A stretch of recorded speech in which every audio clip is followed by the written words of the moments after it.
Good evening. The show is the smoking section. Steve Helfer here every Wednesday, 7 p.m. And of course, one of our very favorite smokers, Helmut Schmidt, a former chancellor of Germany, died in the last several days at the age of 96. And both he and his wife, whose nickname was Loki, were very heavy smokers and very, very unapologetic about their smoking. As a matter of fact, they flouted all of the anti-smoking laws in Germany, much to the consternation of the anti-smoking movement there. And what must have particularly annoyed the anti-smoking movement was Helmut Schmidt again, who died just, as I say, a couple of days ago, died at the age of 96, and according to news reports, he was smoking almost until his dying day, and his wife, Loki, who lived to the age of 93, also was an unapologetic, one might say, incorrigible smoker, very much like me and other persons in Cambridge Citizens for Smokers' Rights. And they would not conform to this kind of straitjacket of anti-smoking norms, these kinds of new social norms that are being foisted upon the public, starting mostly, it seems, with tobacco. We're all supposed to stop smoking. We're all supposed to hate tobacco. We're all supposed to hate the tobacco companies. And we're all supposed to want to stop smoking. So for us and for Helmut Schmidt and his wife Loki to continue smoking, especially so openly, must have really incurred the wrath of European anti-smoking groups. Helmut Schmidt really liked menthol cigarettes, and when he heard that the European Union was going to ban menthol cigarettes without any real scientific justification for banning menthol, because menthol cigarettes actually are just as safe as regular cigarettes. There's no evidence that mentholated cigarettes are somehow less safe than regular cigarettes, but he supposedly stored and bought up, I don't know, thousands of these cigarettes, because evidently Helmut Schmidt really, really liked mentholated cigarettes. And he, at one time, and really for most of his life, or his political life, he was perhaps the most popular politician in Germany, and he was someone who was very easy to get along with, although he was quite a strong debater and an opinionated person. But one thing that I think people kind of liked about it was that he and his wife got along so well. And as a matter of fact, they were married for 68 years, which is quite a good run. And as they were both smokers, not only did they smoke cigarettes probably for, well, in his case, probably for 75 years or so or more, but they probably exposed each other to a lot of second-hand smoke, so that their whole lives were surrounded with smoke, and yet they both lived to a very ripe old age and reasonably healthy right up until the end. So just another piece of anecdotal evidence that cigarettes are not, as we are told, as the social norm would have us believe, lethal. And as a matter of fact, many, many people really, really seem to thrive on them. And it would be interesting to see or to know if these people who do thrive on tobacco, do enjoy tobacco, do receive comfort from tobacco, is it realistic to think that if they didn't smoke, they would live shorter perhaps shorter, less healthful, less enjoyable lives. There is no evidence, uh, good evidence, to contradict that because the gold standard, as we all know, is the randomized study, where groups are randomly selected to either to have an intervention, those people who smoke versus those people who don't smoke, and there never has been such a study. One thing we do know is that some of the countries with the highest rates of smoking in the world and the fewest restrictions on secondhand smoke, Greece and Japan most notably, have some of the highest rates of life expectancy, lower rates of lung cancer, lower rates of heart disease. So those are interesting population studies. But we also have the many, many anecdotes of many people who live into their 90s or even their hundreds who smoke. And these anecdotes can be used as evidence to contradict what we are told about smoking. And the statistical evidence, of course, is also worth considering, but the statistical evidence is always subject to many confounding factors.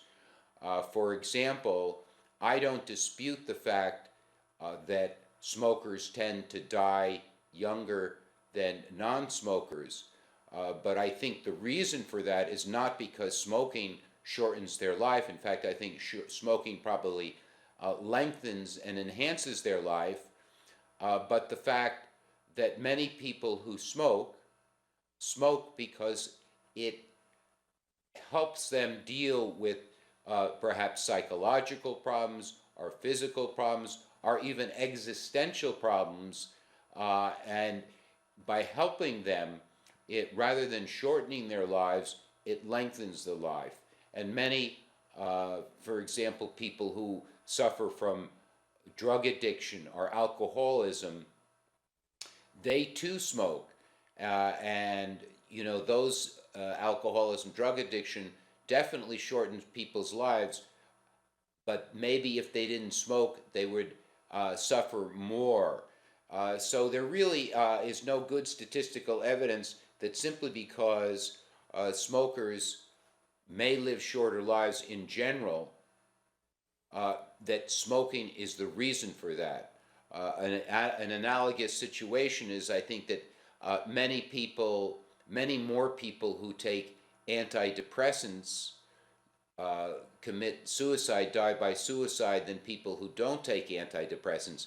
But that doesn't mean antidepressants cause their suicide. It means the kind of person who is most inclined to depression and eventually, possibly, God forbid, suicide, is the kind of person who also takes antidepressants. Antidepressants, on the other hand, may extend and enhance people's lives, just as I believe tobacco does. And I was, you know, in reporting on Helmut Schmidt again, and we'll take another look at the former Chancellor of Germany, if I can get him to come back up on the screen. Let's see. Let's see if we can do this right. Well, I can't, but anyway, I found a study done in 2009 that took non-smokers and subjected them to a definite provocation to see if they could get them angry. And this particular study, which was reported and in major medical journal, found that when they were administered nicotine, these non-smokers, they were less likely to become angry. And this, of course, I think kind of harkens back to what I've always said about the American Indian, how the American Indian would always use tobacco in his peace ceremony, and thereby would ease tension, ease anger, produce a feeling and an atmosphere where people could come together. And I think one of the reasons behind Helmut Schmidt and his wife's long 68-year marriage may very well have been the fact that they both smoked, and therefore, rather than let small and petty quarrels become big, they were able to kind of brush them aside, in part due to the fact that they both smoked. All of that, I must admit, is somewhat speculative. I cannot come to good, rigorous scientific research that would definitely support that, but nonetheless, I think it is quite plausible. And it was an interesting article today in the Boston Globe, which is not necessarily on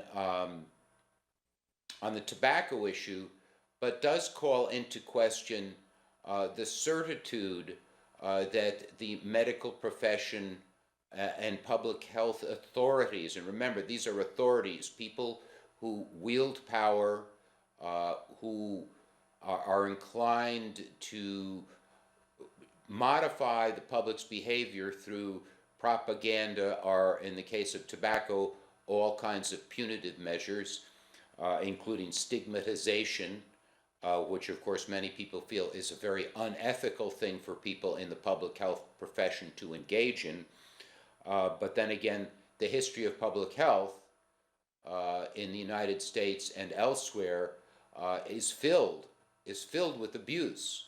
The most notable abuse, of course, was the forced sterilization that took place in the United States for 60 years, which ended around 1970, and which Adolf Hitler in Mein Kampf actually expressed admiration for the American eugenics movement and their enforced sterilization, which was very widely adopted by many states, was very much promoted by many people on the left, and according to one expert on the subject whom I heard speak at Harvard University, basically the only group in this country who really opposed it were evangelicals, in the South.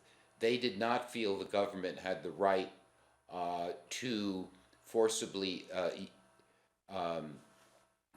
sterilize people, but nonetheless, the field of public health is filled with abuse, partially because it has a lot of power, and certainly it is gaining power. And they often expressed a certitude that is very different than certainty. Sometimes they think they're right and they're wrong. And this is often the case, I think, with what I call, and what Dwight Eisenhower called, a scientific technological elite. And today in the Boston Globe, there was a rather interesting article that a particular researcher named Edward Bologna in Wisconsin's Marshfield Clinic Research Foundation has found that children who are vaccinated, now I'm not getting into the whole vaccination thing, I'm simply trying to get into medical uncertainty when the doctors themselves confuse what they believe or what they know with what they believe. And I think it's often the case that they have found that children who are vaccinated yearly against the flu are more likely to get the flu than children who are studied and vaccinated in a particular year. So that it seems that yearly vaccination tends to diminish significantly the ability of vaccination to ward off the flu. And the only reason I bring this up is because just like many of the pronouncements about smoking, how it's lethal, how secondhand smoke kills, all of these things which are pronounced by medical authorities with such certitude may, and in my case, and I certainly believe, are wrong. So here we have the Centers for Disease Control and Prevention, which since 2010 has recommended that everyone in the country get a flu shot every year.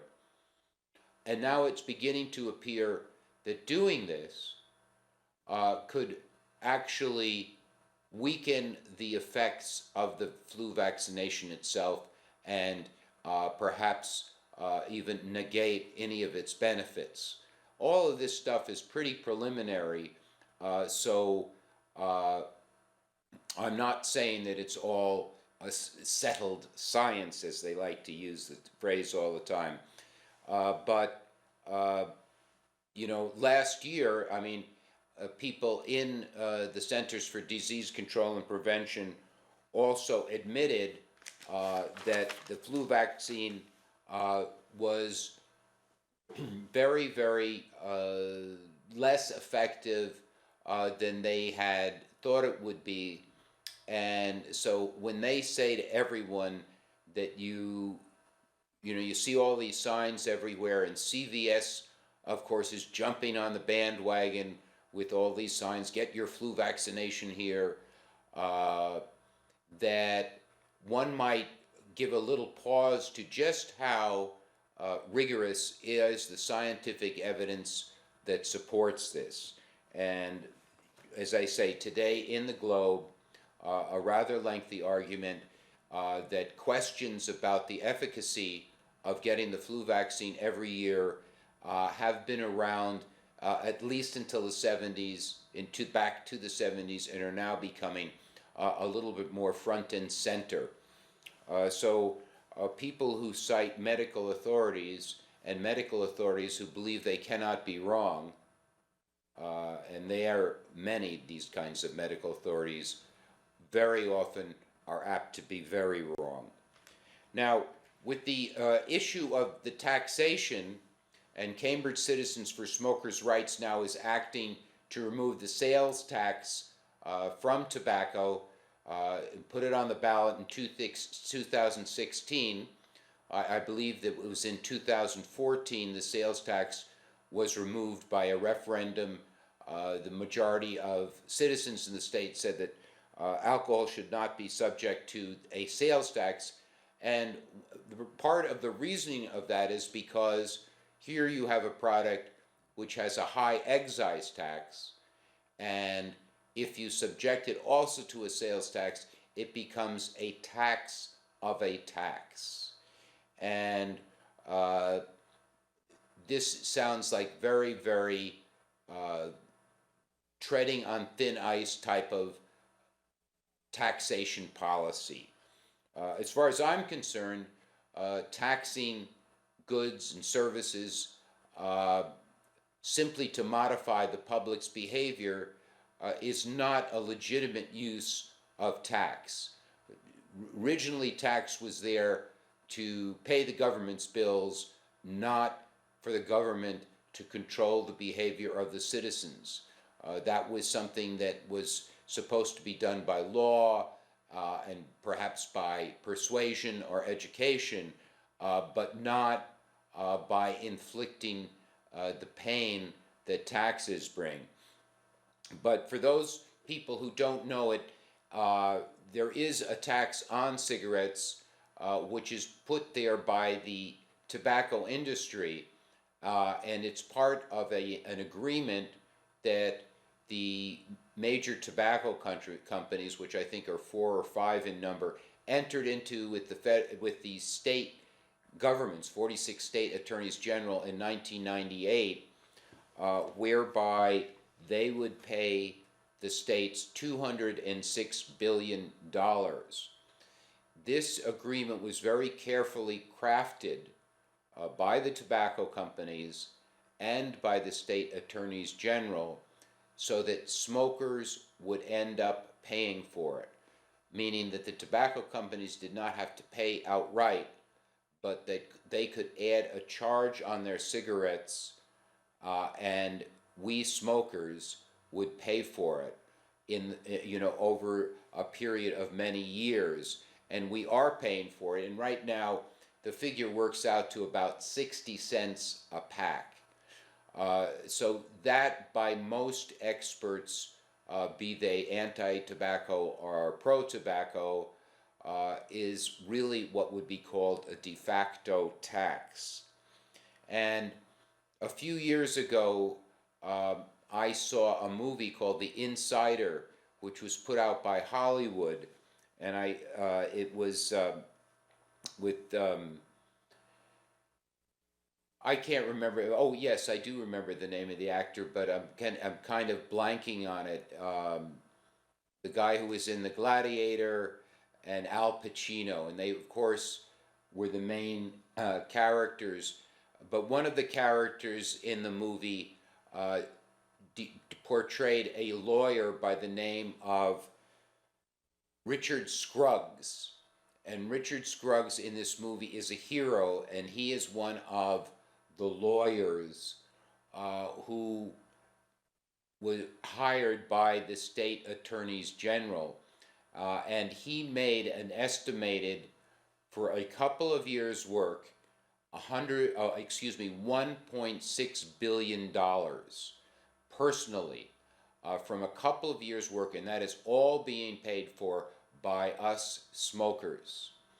And it was very gratifying to see that even though he was depicted as a hero in this movie, several years later, he was convicted of attempting to bribe a federal judge and also of trying to improperly influence another judge with not quite a bribe, but something akin to a bribe. And Richard Scruggs spent 7 years in prison. So here is a man whom Hollywood glorified, who made $1.6 billion from us smokers, and ended up being disbarred for life, and ended up spending 7 years in prison in yellow garb. So what I'm hoping is, that someday many of these people who are abusing their power and inflicting as much discomfort as they can on us smokers who do not conform. I hope that someday they will see a punishment not unlike what Richard Scruggs got. So all of that is something that I think we smokers can take a certain degree. I don't think it's good really to take pleasure in other people's suffering, but it is good to see justice done. And in the case of Richard Scruggs, I believe justice was done. Now, Richard Daynard, who is the director of the tobacco litigation project at Northeastern University, actually sued Richard Scruggs and his partner, Ronald Motley, claiming, or at least Daynard claimed, that they had promised him 5% of their earnings from this lawsuit, and they settled out of court, so he probably made maybe $100 million. So when you talk about the evil tobacco companies and their profits, you also have to think of the trial lawyers and the politicians whom the trial lawyers support, like the Clintons, for example, and the many people in public health who are able to abuse their power and to garner more power. So it's not as simple as this kind of vilification of the tobacco companies. Now, I was very interested to see there's a group called the Federalist Society, which is a conservative society, and I was very happy to see that a very, very eloquent spokesperson who is standing up and understanding that when you have these very, very powerful organizations and powerful government bodies and interest groups who try to control us and try to establish social norms which make us afraid to speak up, be it on the tobacco issue or other issues, and squelch independent thought. These are things that are important to resist. This woman is named Stella Morabito, and I think anybody who has access to the internet would do very well to follow her blog. She's eloquent, dispassionate, and very, very, very, very insightful. So that, for example, tobacco is the main way the government has tried to change people's behavior on. And so I believe that somehow they must fear tobacco in some way. It must threaten a certain kind of power structure. So I think it's very, very important that we smokers smoke unabashedly and stand up for this. Again, tobacco is something that has existed in the New World for 8,000 years and has been revered by Native Americans and is not something that we should allow ourselves to be persecuted for enjoying. Paul Neff always says that there are many, many people who smoke and enjoy it and are very normal people. I think to some extent he is correct, and the anti-smokers may be fighting a losing battle. I certainly hope so. Thanks for watching. Good night.